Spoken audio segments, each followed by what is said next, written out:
This week on the Eldritch Lorecast. Well, I got good news for you, Dael. The adventures are content, not system. So actually... But if a company really wants to turn the commons into an industrial park, it could happen. And it could really ruin things for a lot of people. I have anger issues and I'm dealing with them. Shall we go through in order?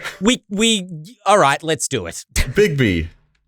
Whatever. It's just a kid at a bus stop. Hey, check this book out. You ever heard of dragonology? You like dragons? Barbecue sauce is barbecue sauce is barbecue sauce. Well, it's a lot like Blades in the Dark.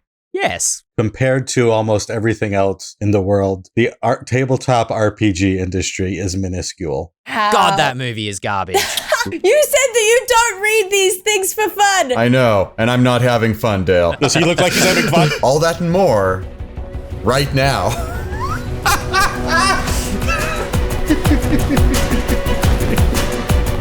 Hello, everybody, and welcome to this week's episode of the Eldritch Lorecast, the #1 tabletop RPG podcast in all the realms, filled with only the most honourable folk.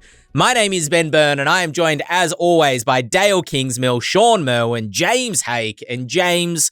We have a question who's come in from a listener, Drosian, who is asking, what is your favourite brand of barbecue sauce? I didn't read this question on the run sheet. I have a favorite brand. It's a local brand. It's a local brand of barbecue sauce, I assume. And it's called Bone Sucking Sauce. Oh, okay. So that's my favorite barbecue sauce. Explicit logo goes on this episode. I like the spicy version most. Right, okay, fair enough. Very good. Shawn Merwin, for hopefully a more wholesome response, what is your favorite barbecue sauce? I was just going to say the rudest thing imaginable and just make it up, but I've chosen that too. I don't have a favorite brand. I like it very sweet with a little hickory. Dael Kingsmill, I have a slightly different question for you. Do you have a favorite brand of barbecue sauce? I don't. Thank you. Because I also wonder if we're talking about slightly different things when we talk about barbecue sauce. Sure. Because you all seem to be talking about like barbecue, like as in a barbecue restaurant, barbecue sauce. Maybe you're not, but for me, it's like, yeah, chuck it on a sausage sanger. Like, yeah. So it's, whatever I get at my local Coles. Yeah, me too. Heinz maybe maybe Heinz is a brand. Yeah, it might be. Exists or just home brand. Yeah.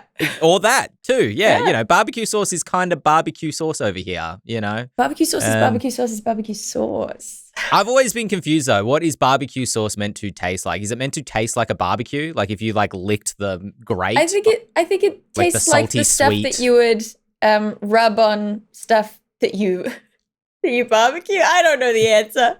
Americans help. No, I'm enjoying this too much. If you want to taste what's, the char on the grate, you buy liquid smoke for that. And so that's what you put as a rub in there. It's got something to do with acid. It's an acid that develops in the cooking process. I think what barbecue sauce is supposed to taste like, it's just supposed to be barbecue sauce. It's a marinade is really what it's supposed to be. And I think some people have developed versions of it that are a dip in sauce, but it's meat marinade, really. So it's sugar is what it's supposed to taste like. Yeah, well, that's kind of what tomato sauce is here, but barbecue sauce tastes, I don't know, like smokier maybe compared to like tomato sauce. But what is ranch? Because that I have no frame of Ben, you're going to be so disappointed when you try ranch. It's just so normal and nothing flavored. Okay, fair enough. Ranch is a buttermilk sauce. I hate ranch, and my friends think I'm insane. Yeah. Ranch is probably the most popular salad dressing in the U.S. And I hear that outside the U.S. they call like ranch flavored Doritos American flavored Doritos. Cool Ranch is I cool don't know American. If we have them. Mm-hmm. Yeah, I don't think so at all. I taste like ranch. Anyway, moving on. Speaking of the dark and obscure, we have a quick start guide for Candela Obscura, which is the first apparently separate role-playing game based on Illuminated Worlds, which is one of the new role-playing games coming from Darrington Press, associated with Critical Role. But they've sort of been billing Candela Obscura as its own role-playing game, sort of separate from Illuminated Worlds, or at least kind of like based on the Illuminated World system in the way that like Black Flag is based on 5e, is the sort of situation that I'm inferring there from what I would they've say said. that the situation is similar to Valve's Source engine, for example. Sure. Half-Life 2, Team Fortress 2, Portal, all were based on the Source engine. So they've all kind of got first-person shooter-like mechanics. And so, this is the mechanical underpinning. Well, it's a lot like Blades in the Dark. Yes. I have heard this to be true. Not to jump ahead in our program, but I mean, if you look at the mechanics of this game, that is, if you play Blades in the Dark, which is one of my favorite games, it looks a lot like Blades in the Dark. And because I like Blades in the Dark, I'm not mad about that. There are some questions that come up later when you really dig into that, but Blades has got a great system for a specific type of game, right? It's not supposed to be tactical or combat heavy in the way that D&D is, and Obscura is not intended to be that way either. It's supposed to be kind of tense and investigative in the way that Call of Cthulhu can be, but also, you are generally more capable than the typical Cthulhu investigator is. So Blades in the Dark has one particular sort of mode of action to it that takes place kind of in the metagame. And this is what I mean. That was all very jargony. What I mean to say is, in D&D, the GM drives the story and the players make small decisions within that framework. In Blades in the Dark, players are very, very active in shaping where the story goes. And that typically has a lot to do with their organizations, their thieves network, and the territory they control. They set what jobs they go on. I'm not sure yet how Candela Obscura will operate on that big picture level. And to me, that makes all the difference in how this game plays. Even if the core mechanics of you have a D6 pool and you get a failure on 1, 2, 3, a partial success on 4, 5, and a major success on 6. Like, those are great mechanics, but I don't think they're unique to Blades in the Dark or Forged in the Dark games. I mean, what I like about it, I've never seen I've played dice pool games like Vampire Masquerade where you're rolling D10s. What I didn't like about that system was that even though technically it was a 50-50 chance of rolling well, because, half the dice on a D10 in Vampire Masquerade is a success, it always felt like you had very little chance of succeeding at what you were trying to do if the DC was higher than like 2 or 3. Even if you have 5 dice, it always felt to me like you'd be lucky to roll 3 successes on 5 dice. Although, and correct me if I'm wrong, because I haven't played Vampire the Masquerade or Blades in the Dark, so I'm operating purely on like research and theoretical stuff right now. But is the difference, and I am asking this genuinely, is the difference that in Vampire the Masquerade with its dice pool system, you need this many successes versus in Blades in the Dark, you need to just take the highest number and that counts for your That's roll. exactly where I was going, was I like that difference a lot more because it like at first I was looking at Blades in the Dark and it's like you roll, the highest not Blades in the Dark, sorry, I was looking at Candela Obscura, and the highest number of dice that you can have in a skill, it's not the highest number of dice you can roll, but the highest you can have in a skill is 3, which seems very low if you're coming from Vampire Masquerade saying, well, the chances of being able to roll high are very low there. I'd be lucky to get 2 successes.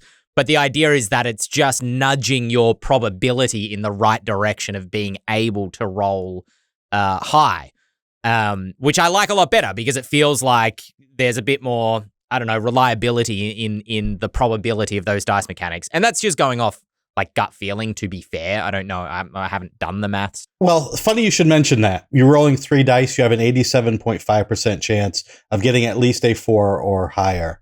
So if you're rolling 3 dice, that's your chance. It starts at 50% with 1 die, 2 die, 75. And then you go up by half of the previous increment each time. So when you're up and then almost 90% with 3 dice. Higher than that, easily into 90%. So it's a game where unless you are running out of drive, you will likely succeed most of the time, which then begs the question, what sort of stories are we telling in a game where unless you use those resources and they're constantly low, is it a game that has any tension at all?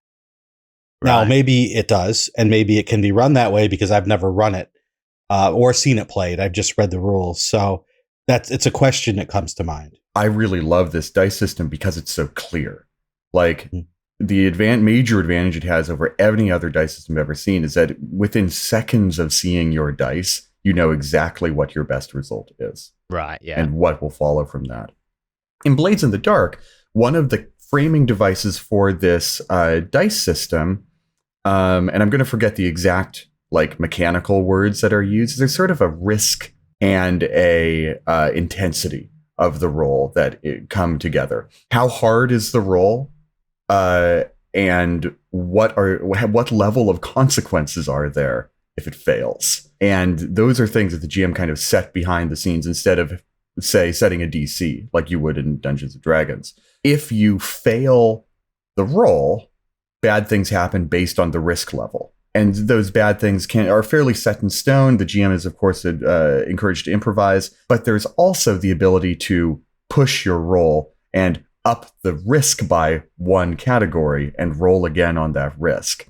So, Shawn, what you're talking about here with, near 90% chances to succeed on a roll of 3 dice, that's true. But the 4 and 5, the mixed success, plays a huge part in determining consequences and new wrinkles in the storytelling. And I think really the game master for this game is hoping for those rolls to come up more often than not, more often than a pure 6, a pure success. Because those the consequences, the drawbacks that come with success in Blades, at least, can be pretty ruthless. I don't know quite how like vitality, endurance, their hit point equivalent in Candela works because I'm not very well versed with the system. But in Blades, at least, you go down pretty fast. You're in real trouble once you start taking actual damage because they at most you take 4 points of damage essentially, and then you are dead. And it can be less than that. How many deads are you? Sorry, I just want to clarify. 1, 2, 3, 3 deads. Oh, wow, that's a lot of deads. Dead with potential to come back as a ghost in Blades specifically. Oh, that'd be too evil. It looks like in Candela they have something kind of like in Fate with consequences called scars, where you can buy off damage so you don't die. You're out of that scene, and you have a scar, but you can come back once the party reaches safety. Yeah, so essentially with this sort of system, and this is very in the wheelhouse of game designer Spencer Stark, the guy who also created Alice is Missing, among other things, is there's absolutely this bargain of like, what will it cost you to succeed inherent in the system? And I think that, yeah, he's a very narrative-minded guy, so he always wants a story moving forward. He never wants you to hit a wall where you're like, oh, and then you failed and you're done, which can feel like it can happen sometimes in D&D, unless you're a very sort of skilled plate-spinning dungeon master. Having a lot of opportunity to succeed and keep going forward is very good for that style of game design. He just also wants to really make you hurt while you do it. I also noticed that a gentleman named Christopher Gray was also consulting on this, and he has made some really, really fun games, Powered by Apocalypse games. One is The Happiest Apocalypse on Earth, where it's basically you're in Disneyland, only it's Disneyland sitting on top of a Cthulhu and Nightmare. So there are things trying to kill you, and check that game out if you want to see some really fun gameplay in action. I am not frequently tempted to try other systems because of the high bar of trying to access other systems. During lockdowns back in 2020, I was like, all right, now's my time. I picked up the Call of Cthulhu big box set from PAX the year before. I'm going to read through this. I'm going to know how to run it. Oh, this is exhausting. And it also, like, this seems so much simpler and so much easier to access. And I really like their kind of marketing strategy here. We knew that this was going to be linked to a live play. So, of course, that's kind of come along and is happening. But I like the fact that we've got this quick start little guide that's free on the Darrington Press website that comes with an adventure as well. In fact, most of the pages of it are an adventure rather than necessarily the rules. It's not the rule set in its entirety, as far as we know. And Spencer said in the video that they made that, there's few other bits of information that will help you run this in future. But this seems like something I could pick up right now and just run that adventure, in some capacity and be like, all right, you know what, everybody, instead of playing D&D, let's just try this tonight because it's fun, breezy. It's a huge advantage that they have to be using, to be leveraging their video content, whether live streamed or, recorded. And, these quick start guides, this short how to play video, it's like 6 minutes long. So it's not even the length of an ordinary YouTube video, you know what I mean? And it makes it really easy, which is great because I think over the last couple of weeks, a few times we've referenced, tabletop RPG rule books as being, reference guides or like manuals, right? And we're just not geared to read those. We don't sit down and start with page 1 and read through the rules. And so it becomes confusing and then we have to jump back and it always becomes a thing. It's always a thing. It's always tiring. We do the same thing that we do with a manual. We jump to the part that we want to read. We're not going to sit down and go, how to play Yahtzee. It's very go where the wind takes you. And this enables that kind of learning and picking up of the system. And that's something that they're really going to be able to. I mean, I still don't think that it's going to be like, it's the end of Wizards of the Coast because now someone else popular is publishing something. All the videos have begun online. Oh, yeah. You saw it too. Oh, yes. But they do definitely have a strong advantage sort of in their corner in terms of being able to deliver that kind of learning experience, educational, here's how to do it. Tutorial. There's a word. It's even more important, I think, for certain games, especially these games where there's a stronger fail forward mechanic, in that a lot of game masters have trouble reconciling that. Even if the rules say on a partial success, here are a pick list of things you can do, getting the right one to tell the right story at the right time can be difficult. In a lot of ways, D&D, even though it is a more complex game, is bad DM proof. I've played D&D with some very, very bad DMs over the years, and we've still had a good time because the rules have buffered us from that game master. And we were able to muddle through the game, even though the game master wasn't the best. If you sit down at a story that's a game that's more narrative driven, and you get a bad DM, there's no buffer in those games. If this individual doesn't know how to run this game, it can be a very bad experience very quickly. So having that chance to see those playthroughs, as Dael says, is even more important for this sort of game. Did anybody catch the live stream at all? Oh, I missed it.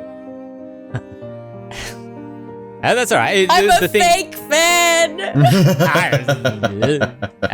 Luna can fill us in. She's in the chat, I'm pretty sure, so she can tell us all about it. The one thing that caught my eye, because I've only seen little clips of it, was it is a production. Like, everybody's in full. This is not cosplay. This is like full costume. There's a full set. Matt has a moving clock behind him. This whole thing, it looks like a set from like a stage production. So they've gone all out on this one. As they should, I say. You got the memes, you got the audience who are into it, you got the cast who are into it. Go hard. Go hard, I say. We got a couple of emails in this last week, especially after last week. So thank you for sending in those emails. Everybody, please send them in, podcast@ghostfiregaming.com to ask us questions. We'll try to work through them. There's quite a lot of news this week, so I tried to sprinkle some emails throughout. This one coming from Horseshoe the Dwarf, asking about Candela Obscura specifically. We referenced it here earlier today that Candela Obscura strays very closely to the design of Blades in the Dark. For the record, my understanding is that the creator of Blades in the Dark, John Harper, is only showing support for Candela Obscura through Twitter, so there's no weird hard feelings there or anything that the internet seems to be trying to dig for, so to speak. But Horseshoe the Dwarf's kind of question was what, with Candela Obscura being so similar to Blades, and as far as I understand it, Forged in the Dark or Blades in the Dark is not part of any sort of orc agreement or any OGL kind of situation. Correct me if I'm wrong.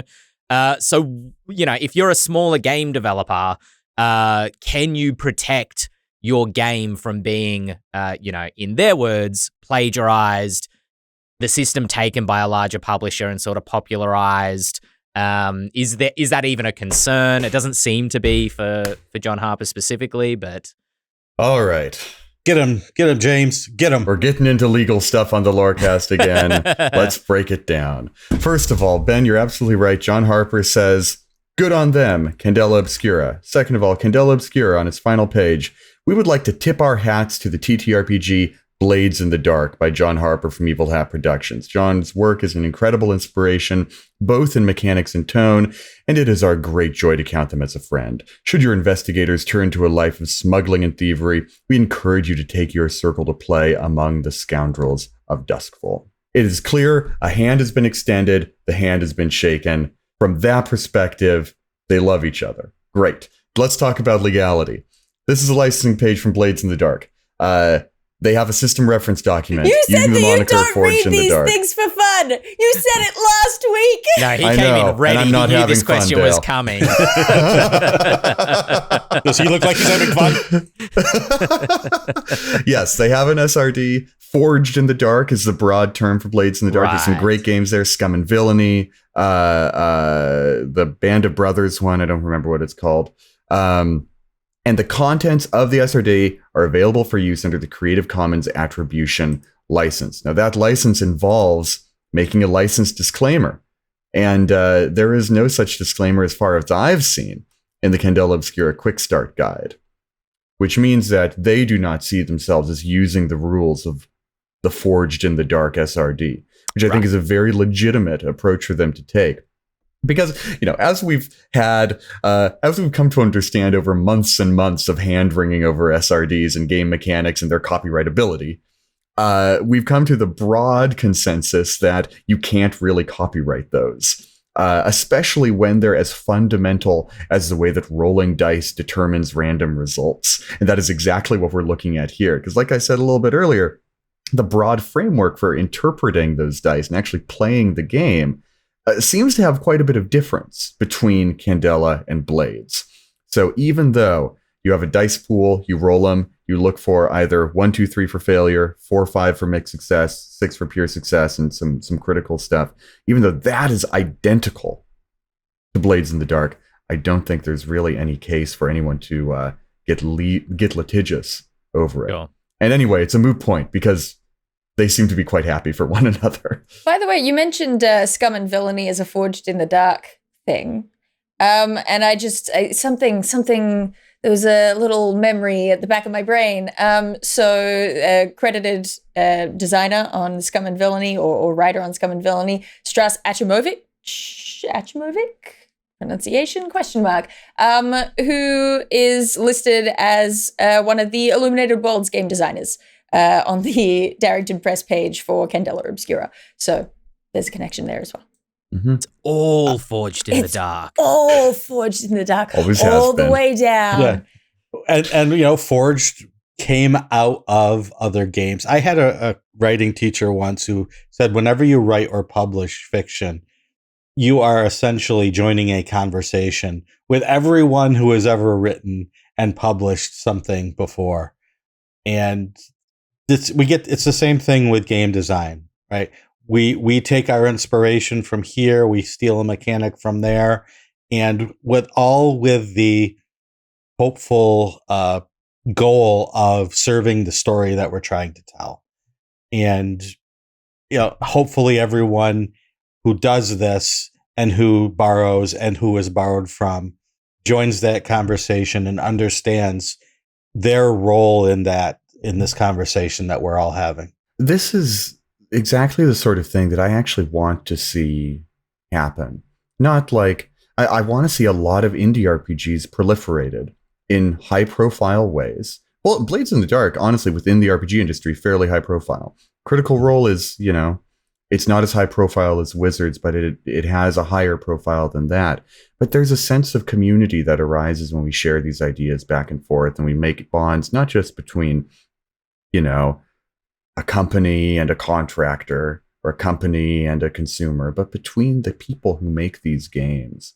And there's been a lot of ink spilled and metaphorical bloodshed over Wizards' role in all of this. But setting them aside, I'm just delighted to see two game designers like Spencer Stark and John Harper having a moment of "I'm really happy for you" over mechanics that to the layman look very much the same. Yeah.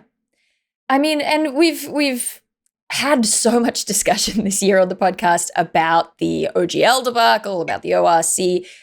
Basically, what we're striving for as a community when it comes to these discussions and this push for the sort of open D&D rules, a lot of that comes down to wanting this open source community.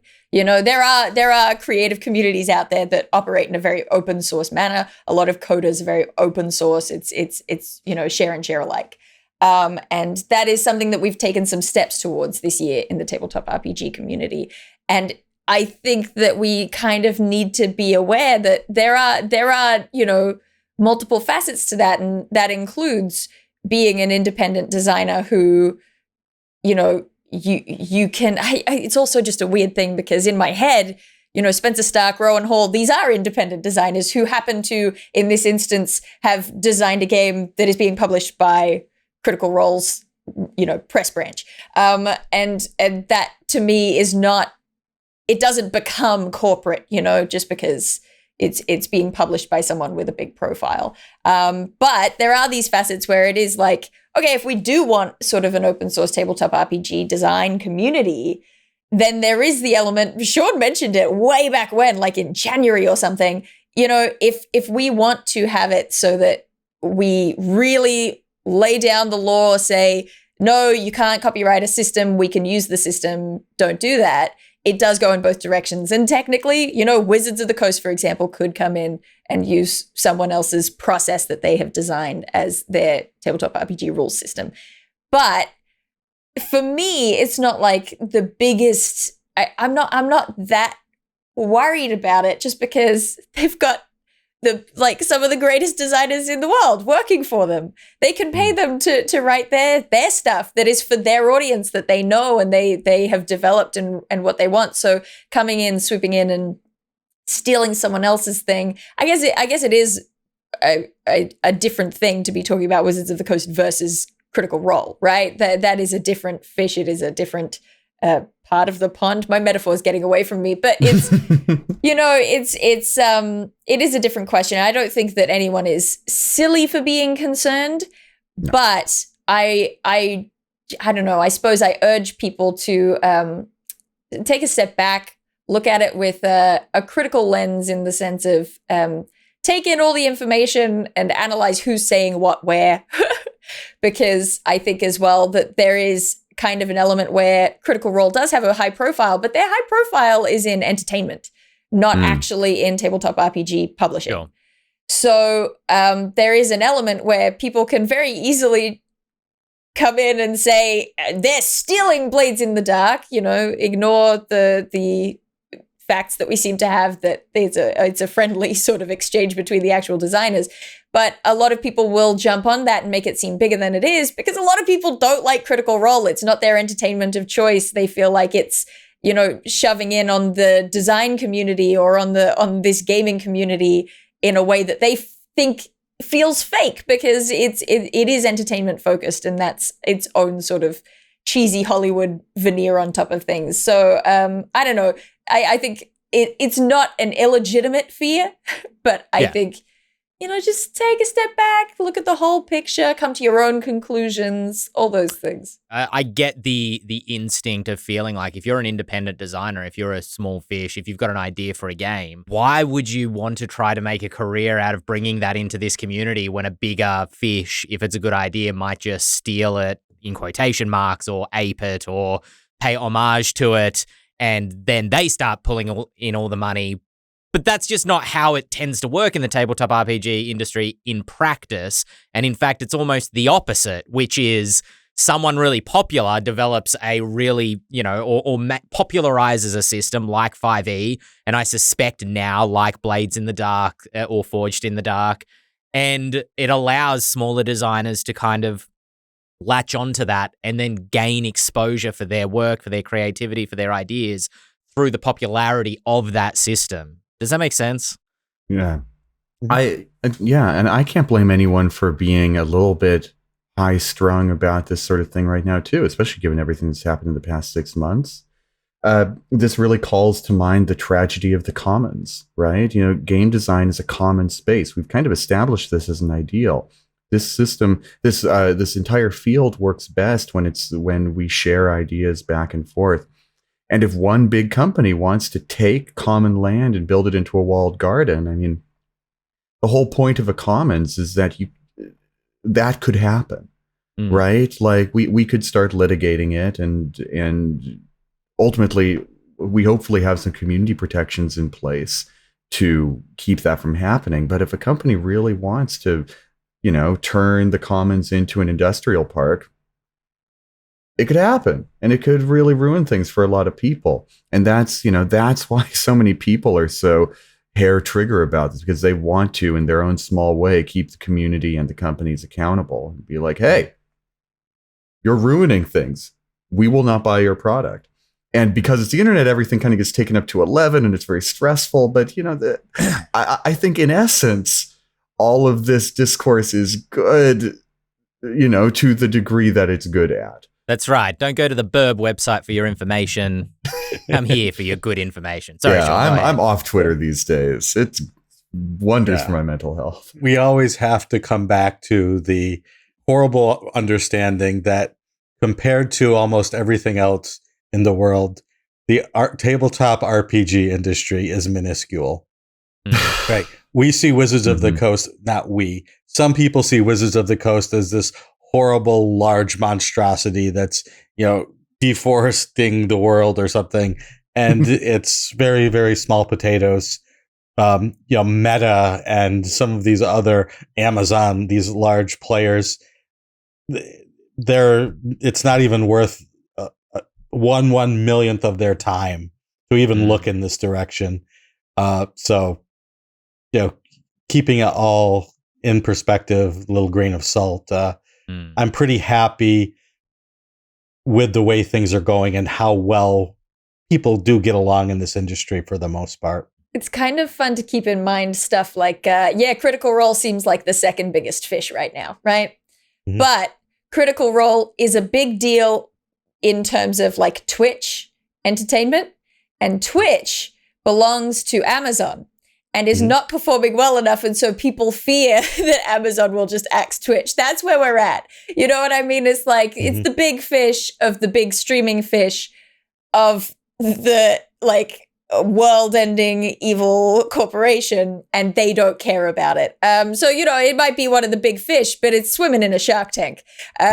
Ben, you got to save us. Our metaphors are crumbling. Yeah, we do need to move on because there's a lot of news to slam through this week. I want to make more metaphors, more! We're more than halfway through the podcast. Speaking of small fish and metaphors, the D&D movie has finished its cinematic run in cinemas, that means. It is now on Paramount Plus, as far as I know, but its financial intake, not particularly impressive, unfortunately. It made, and these are the numbers that I have, $207 million globally. Wow, $207 million globally, against a budget of $150 million plus marketing budget, which is assumed to be at least $75 million on its own.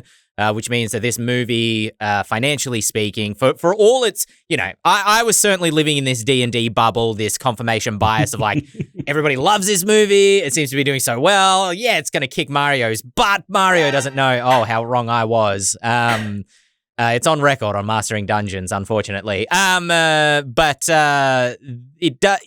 A sequel for the D&D movie at this point is looking questionable based on those finances, is basically the entertainment media's assumption about the way the winds are blowing. This is still a TV show on Paramount Plus in production, as far as we know, that is going to, as I read, quote unquote, support the Honor Among Thieves. I don't know if that means it's a cinematic universe or whatnot, but it's going to support Honor Among Thieves. So I don't know if Chris Pine's going to rock up for a line. Who knows? But yeah, in terms of like a direct sequel, that TV show, I think, is going to need to do exceptionally well. Are we surprised? Disappointed? Not surprised. I feel like this is fine. I don't think everything needs to have a sequel. I remember the days when not everything did. I'm that old. Yeah, this is a good movie. I liked it, and I do not need to see 3 sequels. Like, I would love to have made it money back. But everyone got paid. Hollywood's in many ways, it's a gambling machine in the way the stock market's a gambling machine, and this at least it produces art, and it was fun art. So I'm a little disappointed, but I'm not surprised. Yeah, I can't imagine the movie itself could have been much better for both general fantasy fans and for D&D fans. I have gotten a little pushback of, if they had really taken it seriously, it would have done so much better, right? If it would have been, I'm going to have James do his impersonation of Jeremy Irons again. You're right. If it had been that, it would have made $1 billion. And the answer is no, it wouldn't have. It probably would have made about half the money that it made. Yeah. So we'll take it and be happy. Take what we can get. Mm-hmm. I mean, I want to see it again, and that's rare for me with movies. Often, man, I saw Ant-Man Quantumania on the weekend. It finally came to Disney Plus. Do not watch that movie. It is very rare that I actively want my time back from watching a movie, and like halfway through, I don't even know why I finished it. Wow. God, that movie is garbage. All respect to Paul Rudd and crew, but. Yeah, that he's doing his best. But anyway, moving on. All right. Lots of news coming out of Wizards of the Coast recently. They did a couple more announcements around their slate of 2023 book releases, including Bigby. And we've been reporting on this since like middle of last year, but they seem to be like, oh yeah, the start of the year was a little bit emptier than maybe we expected, and now let's just slam out a book a month for the rest of the year, starting with Bigby presents Glory of the Giants, which is coming August 15th, the same day as the Practically Complete Guide to Dragons, which is not a rule book, if you haven't heard of this yet. It sounds like it's much more kind of a book intended for bookstores to try to kind of funnel people into D&D if they're interested in general fantasy. There's no rules or mechanics for 5e in it. It is just kind of like a lore monster compendium. Planescape Adventures in the Multiverse. Oh, sorry, no, I skipped one. Fendelver and Below, The Shattered Obelisk, is in September 19th. Planescape Adventures in the Multiverse is October 16th. Book of Many Things, which is actually one I'm quite excited for, given the information that's come out about it, assuming it is what I think it is, which is November 14th.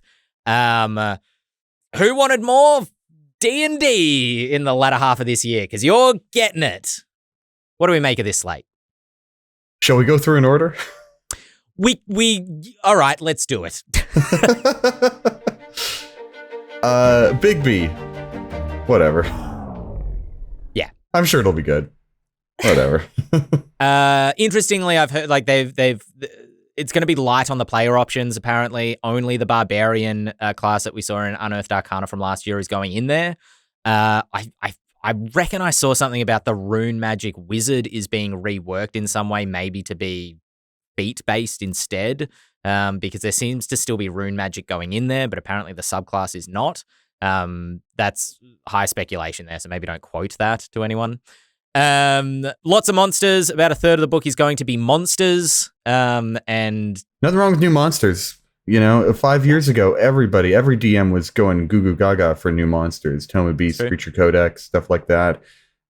So we'll see if the hunger is still there now when we're at sort of, in 3rd edition terms, Monster Manual 5 territory here. Hey, and I like the 3rd edition Monster Manual 5. There are some cool monsters in there. So I don't think Wizards is out of ideas yet. The Practically Complete Guide to Dragons, we mentioned, it's a lore book about all the different types of dragons.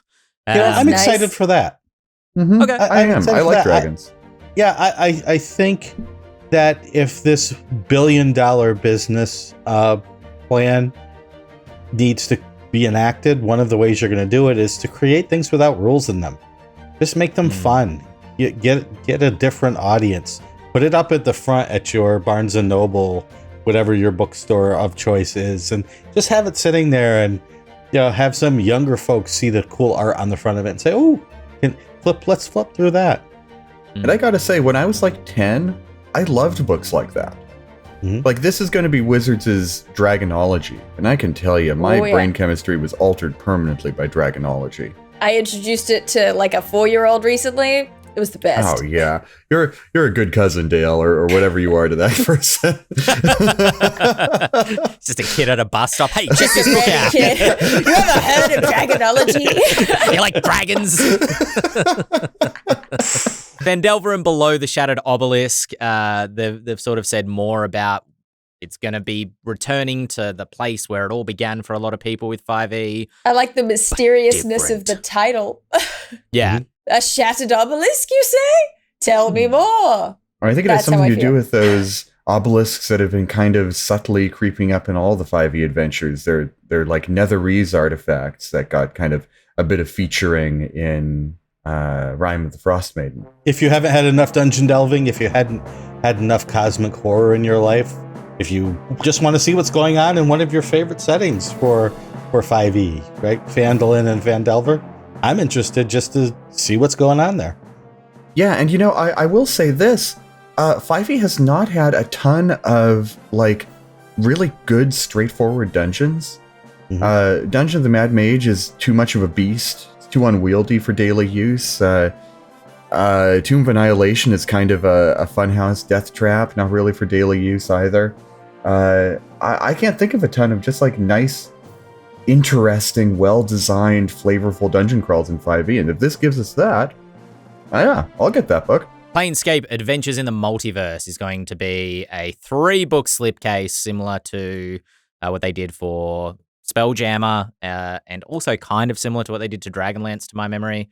One is going to be a setting guide full of lore. One is going to be a monster manual, so hey, you get another one of those with weird kind of planar creatures in it. And the other is going to be a 96-page adventure, which is a nice length of an adventure, as far as I'm concerned. Like, that's not too long. That's not like a 150-page kind of 2-year epic that you have to go on. That might be a nice little, just right, 12-month weekly game. I will say, this is, I'm damaging my own reputation here, but I gotta say, I think there are probably a lot of people in here with me. It feels like Spelljammer and Planescape are filling a very similar genre zone in my brain. And so I'm not that excited for Planescape because I'm like, I used up all my excitement on Spelljammer. Or, it feels maybe like a second run at it. Or even though I have no doubt in my mind that is not what it is. And I wonder if it's going to make a lot of people further down the line be like, which one do I buy? Because I'm not going to buy both. You know what I mean? I don't think you're wrong. I mean, this whole last 18 months since the Spelljammer and then the Dragonlance, and it does kind of feel like, and this is a cynical take, but Wizards kind of like IP dumping at the end of 5th edition, where they've just, like, what have you heard about Spelljammer since Spelljammer came out? What have you heard about Dragonlance since Dragonlance came out? They're just like, here, have it, there you go, enjoy, on to the next one, know? So I totally get that feeling. Whereas I think it'd be cool to get some more support for something like Spelljammer, especially since we're in that space zone anyway. And even Ravenloft only got one other book. Sure, yeah. Rough. I'm psyched for Planescape. The only thing that could be better about getting a new Planescape for 5e is if Holly Conrad were working on it. Because I know she loves Planescape. Like, that is her whole thing. And she's even doing Strix's Guide to Sigil via the DM's Guild right now. And I'm just like, man, I know there was controversy. I know it's messy. But God, she was good. She would have been the best person to have on that book. And that's the sort of the sad thing, is that there are these great designers, I assume, who are working on all of these books, and they're not going to get the eyes on the books that, especially if they're really, really good, that they deserve. Because there's been this rush to get them out, and we haven't been able to sit back and soak in the zeitgeist of, ooh, everyone's playing Spelljammer now. How's it going for you? What's your group doing? And now it's just like, are you even playing D&D now? You are? You've gone back and you're replaying Phandelver again? Well, you're playing Tourney of Dragons again? Oh, okay. Well, Shawn, it's a failure of the original intended release strategy of 5e, right? To make every 5e book be like a Magic set, right? Yeah. Have a pre-release night for your new D&D campaign. That was what all the big stream of X's were about, right? The Giants one, the Tomb of Annihilation one, the Waterdeep one, the Avernus one. Then the pandemic exploded everything, and then D&D got huge, and Wizards wanted to put out 8 books a year instead of 4, and it's just like, this was such a good idea.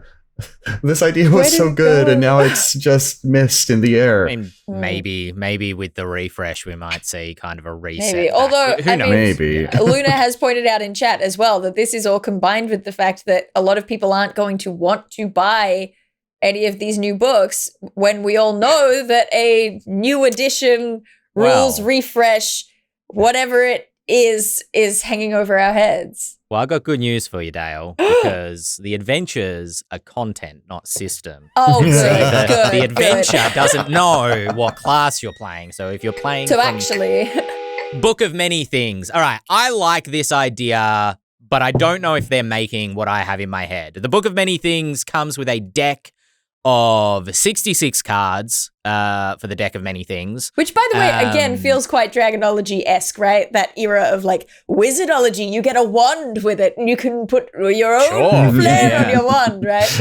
So the idea is that, or as presented, I don't know if it's the idea Wizards are putting forth, but I read it in an article, was that you can build your own deck of many things made up of the cards in this 66 card deck. You don't have to use all 66 of them.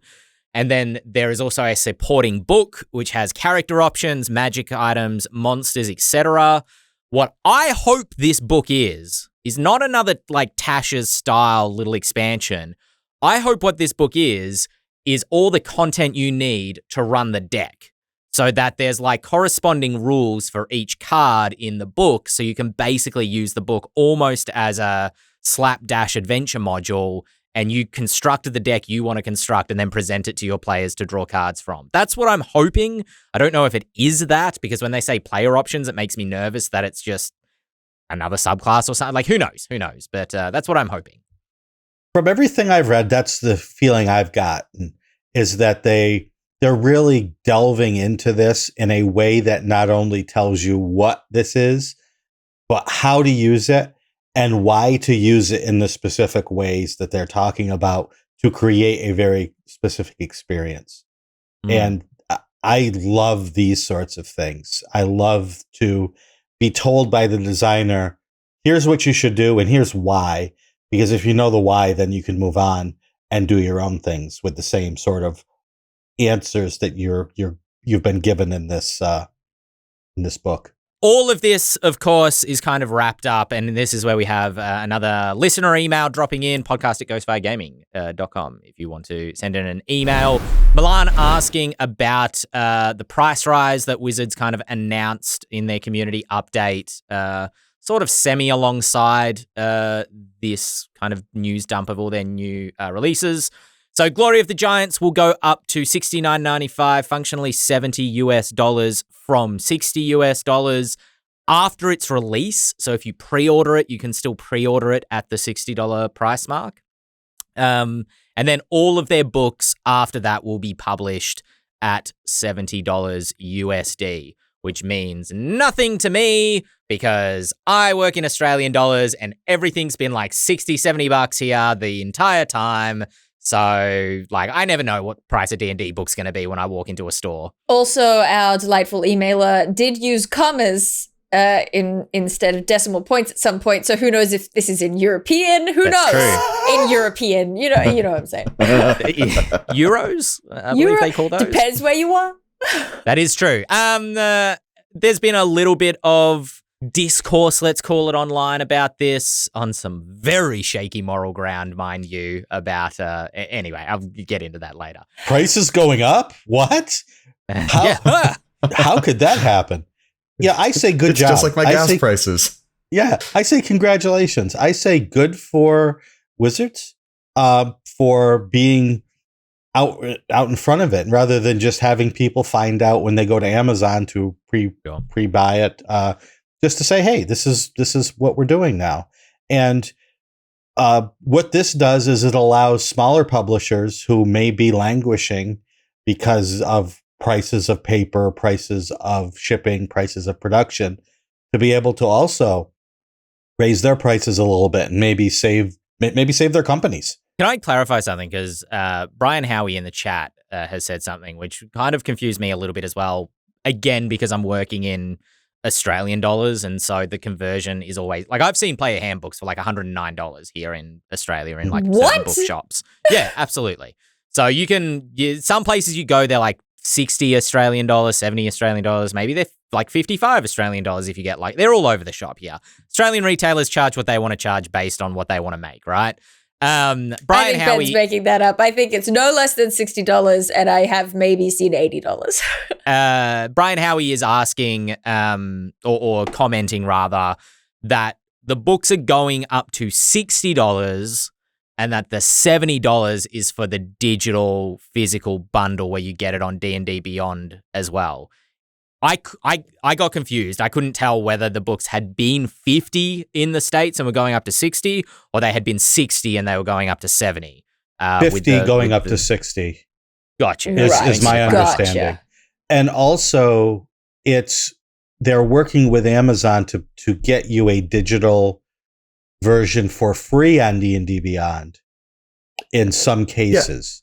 I don't know why this isn't the part people are talking about, because people have been asking for this for years to get a digital code for D&D Beyond with the purchase of your physical book. Like this should be the big story. Mm-hmm. Because we were told how difficult it was to do. And so now they're taking steps to do it. Right now, it's only through Amazon. Maybe they'll be able to work it out to do it through other distributors as well. But this is what we were told couldn't be done. Now it's being done, and I've heard nothing. Complaining makes for great news. Yeah. Sure spreads easier. I will say I am someone who I have multiple times advocated for. Advocated is the wrong word, but I think that it is something that can slip people's minds that this is an expensive hobby. Particularly when it always bugs me when people say, oh well, just check the Dungeon Master's Guide before making your homebrew. And I'm sitting here going, not everyone has the Dungeon Master's Guide. Not everyone can afford the Dungeon Master's Guide. $60 Australian for the player's handbook is a lot for a lot of people. And that is a point of accessibility that I care about a lot. But having said that, it's a tricky. So much has happened in sort of COVID and beyond. COVID, wars, various other things. The Suez Canal incident have all kind of contributed to a rise in costs of paper-based products like books. And it's something that seems really easy to sort of say, oh well, why would this be more expensive? And at the heart of it isn't necessarily, but we're still dealing with this kind of backlog of issues that came up as people performing jobs all along that line, that assembly line, from printing to gluing to putting the covers on to all of the different steps of that process to shipping.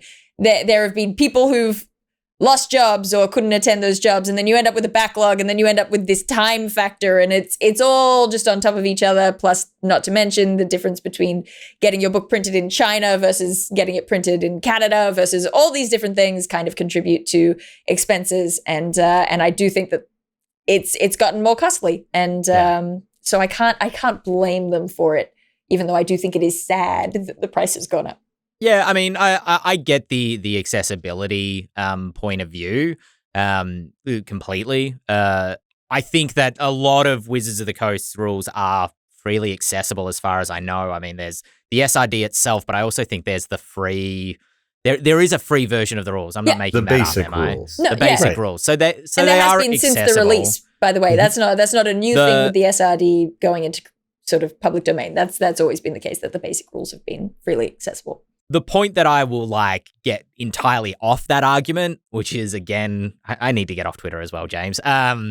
The defending the Trove, where people were like, the Trove was an amazing resource for people to be able to and I'm like, the Trove was ripping off small creators who were trying to looking after small creators. sell their stuff. You'd make maybe a couple of $100 a month on something you had, not even that, maybe $50 a month on something you had on DM's Guild, and people were ripping it and putting it onto the Trove. So that is the shaky moral ground I was talking about before in terms of the accessibility argument. It boggles the mind that people are going back to defending the Trove. It's Wizards is barely going to feel the dent in their profits by people, stealing their books online. But when you see Kobold Press books, when you see DM's Guild things on the Trove, it's come the heck on. What are you doing? Yeah. Oh, my God. Shawn, that's the angriest I think I've ever seen you look. And we've talked about things on this podcast. Yeah, I have anger issues, and I'm dealing with them. I was just going to say, Brian Howie in chat points out that the only bad feeling they have about a price hike is D&D is under-monetized, followed by a price hike. And I get that, but also we've been really cutting out angles for them to monetize D&D more. That's what I'm thinking. I mean, I would rather have a straightforward, we're raising costs because we want to make more money, rather than some underhanded OGL canceling nonsense that we somehow managed to deny them earlier this year. Sorry, one aspect of Milan's question about price rises, they were kind of asking, why is Wizards raising their price and not third parties, when Wizards probably make a lot more money than third parties? And the answer there fundamentally is third parties have to compete with Wizards, so they have to have lower prices or on par prices with Wizards. If Wizards raises their prices, as Shawn said earlier, everybody kind of is given the leeway to. Tales of the Valiant Kickstarter launched last week, and it did $500,000 or thereabouts in its first 24 hours, which was a good start. It's slowing down a little bit since then, so I think a lot of loyal kind of people who are excited for the stick it to Wizards kind of crowd jumped in early. It has slowed down a little. I think it was on $750 last I checked. Maybe it's closing in on $800,000. But Ghostfire Gaming is also included in a add-on for that Kickstarter, which is the Partner Adventure Pack. We are submitting 3 adventures that will be compatible with Tales of the Valiant if you want to grab that add-on. And it is a good value add-on, not just speaking for Ghostfire, but also for the other partners who are also throwing adventures in there. There's going to be a lot of content in there. For our part, we're putting in the... James, help me pronounce this. The Penumbral Vestibule? The Penumbral Vestibule. Yeah, I'm busting out the $5 words for that dungeon. That is a Grim Hollow set adventure and was the first chapter of the first Fable. So if you missed out on that, you'll be able to get if you're interested in Tales of the Valiant. Treasure of Shipgrave Reef, which is our Ethereal Expanse adventure. Which we ran actually at PAX last year, which was a lot of fun. Penumbral Vestibule is good, but Shipgrave Reef is great. You should play that one. I mean, maybe it's because I'm a Grim Hollow guy, but I feel the same in the opposite direction. Hell yeah. And then last but not least, We All Fall Down, which is an Aurora adventure set in Aurora. Shawn, are you? I would imagine you're familiar with this adventure. Are you excited? Not for this? only am I familiar with it, I have it up on my screen right now, and I am finishing it. Yes. Nice. So go check that out. Then something Pathfinder Nexus enters open beta, so you can go grab it if you want something about Pathfinder. Anyway, that's the end of the Eldritch Lorecast. We are out of time. If you want to email us, you can email podcast@ghostfiregaming.com, and I will take your questions and I will read it to our panel here. I have a couple built up, so please be patient. We will get around to them. Otherwise, you can catch us on Twitch every Monday at 7 p.m. Eastern Standard Time, 4 p.m. Pacific. Tuesday, 9 a.m. Australian Eastern Standard Time. If you're in a different time zone, throw it in the chat right now so everybody knows what time we start. If you're also from that time zone, that's the way I'm going to cheat at this. Or comment down below in the YouTube comments so that folks know what time zone it is. I've been Ben Byrne here with Dael Kingsmill, Shawn Merwin, James Hake, and we will be back next week for another episode of the Eldritch Lorecast. Nobody do it. Nobody do it. He has to learn. He has to learn. But I want to. Oh, he's not taking us off. Okay, you can do it. He's refusing to take us off. We ended that episode with all the energy of a race car flying off a cliff at 100 miles an hour.